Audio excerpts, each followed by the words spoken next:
Welcome to the program. I'm Mark Imperial. This is another real estate market update from around the country and in your town. This segment is being brought to you by booksgrowbusiness.com. It's the place where professionals and entrepreneurs go to publish, to grow their businesses and leave a legacy.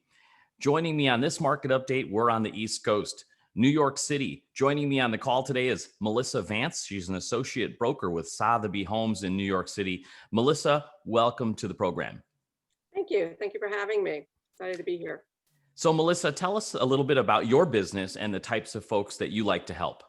Yeah, so I'm right here in Manhattan, and Manhattan has been going through a very interesting time with post-COVID and everything, since we were completely locked down and we actually weren't able to have showings until starting until June 22nd.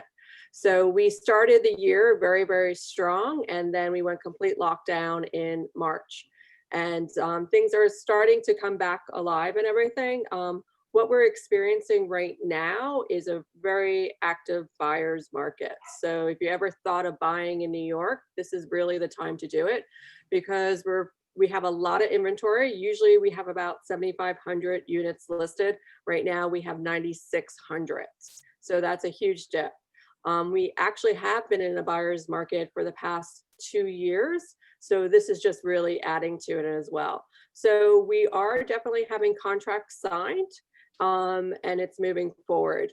The predominantly what has been moving is under $1 million, about 48% of the market's right there. And then the 1 million to 2 million is about 27%. And that really shows you your average New York worker, buyer type of person that's buying in New York. So usually a lot of people think of Manhattan and the super high-end luxury because we have Billionaires Row and everything, but that's definitely been a lot slower. That's normally slow to begin with, but now is definitely having a different hit with that. And that's also where you're having the discounts. So where you're seeing where negotiability is and everything like that, it's definitely on the higher end of it. That's really interesting, Melissa, because a lot of other areas in the country, it's a seller's market with really low Yeah. inventory. Can you give us a little bit of insight on what's causing the opposite to happen in New Yeah. York City? Well, in New York, we're having what is your lifestyle, right? You have the restaurants. Restaurants in New York City just opened up last week at 25% indoors.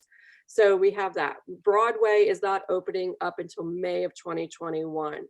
We don't have our office space, it has a 10% occupancy. So people are not coming back into the city.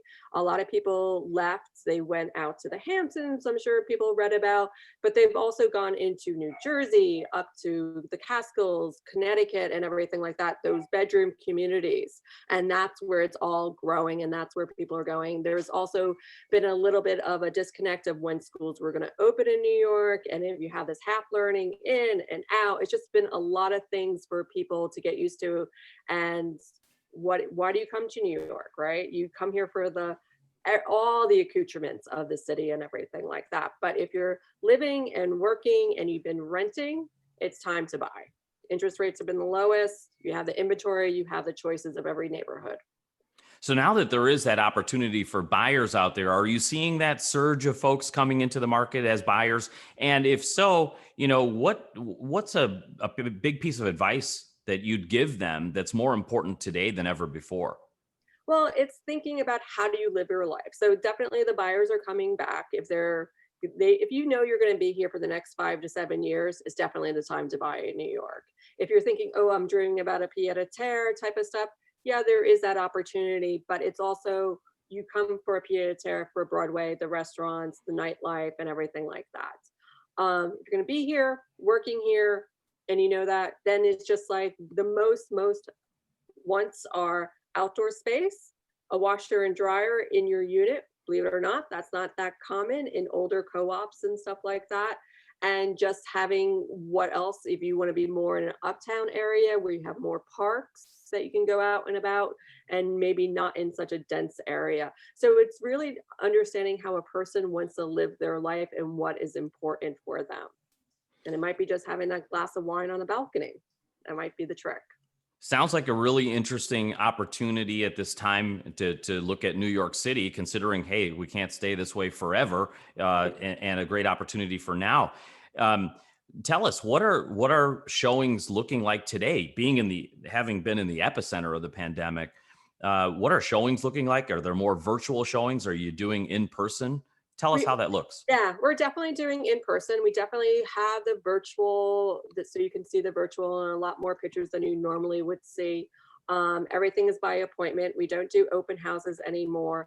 There is forms that you need to sign to say that you don't have a temperature above 100 degrees. Have you been in contact with anybody? Have you been traveling anywhere? Because we have about 35 states that you're supposed to quarantine. So you ask a lot of probing questions like, oh, have you been vacationing lately and where have you been and that type of stuff. So, but we definitely do in person with the masks, full masks on and everything like that. So, yeah, it's our new normal. We're all kind Melissa, of getting used to it. tell us a little bit about yourself and how you got started in real estate. What inspired you?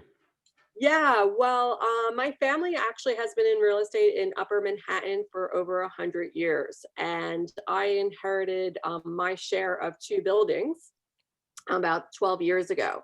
And before that, I was in marketing. And so I decided to get my license to understand this asset and everything like that.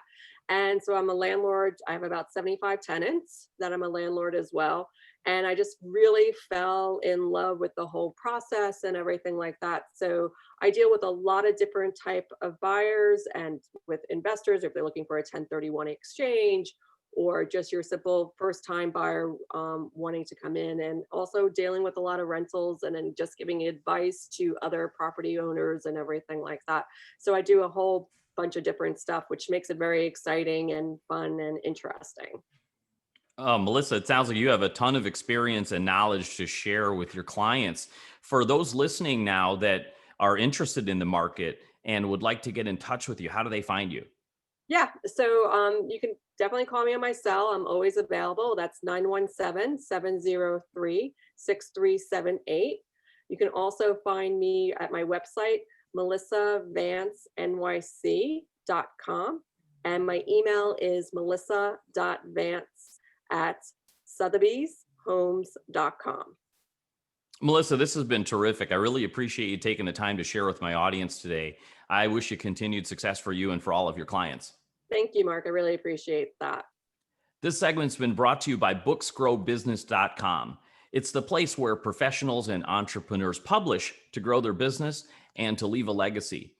That's all for now. Join me on my next expert spotlight and real estate market update. I'm Mark Imperial. Take care.